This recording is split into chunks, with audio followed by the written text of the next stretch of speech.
आपको बता दें कि पिछली समाअत में बुध को ये फैसला महफूज रखा था कोर्ट ने। अगर कलीफुल्ला जो सुप्रीम कोर्ट के रिटायर्ड जज हैं वो इस मध्यस्थता मीडिएशन के चेयरमैन होंगे।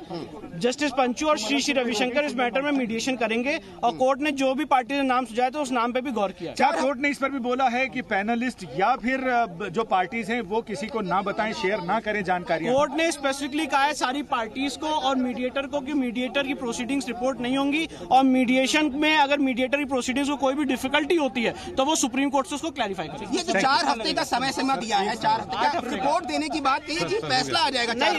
रिपोर्ट ऑलवेज मीडिएटर अपनी रिपोर्ट सुप्रीम कोर्ट के सामने सबमिट करेगा और वो रिपोर्ट सुप्रीम कोर्ट को अगर उसमें उनको कोई डिफिकल्टी होती है तो वो सुप्रीम कोर्ट से उस बात को क्लैरिफाई करेगी। ये जो 2 बाकी जज हैं, श्री रविशंकर के बारे में तो हम जानते हैं कि उनका एक्सपीरियंस है। बाकी जो जज हैं कलीफुल्ला उनको अध्यक्ष पर है, क्या मेरिट क्या है उनको बनाने का? जस्टिस कलीफुल्ला सुप्रीम कोर्ट के रिटायर्ड जज रहे हैं और ये सुप्रीम कोर्ट का विशेषाधिकार है कि वो किसको मीडिएटर अपॉइंट करता है। ठीक है, श्रीराम पंचू के बारे में क्या जानकारी है? देखिए उसके बारे में मुझे कोई जानकारी नहीं है, पर सुप्रीम कोर्ट ने जो भी मीडिएटर पैनल अपॉइंट किया उसके सामने हम जाएंगे अपनी बात। हो गया सर, ठीक है।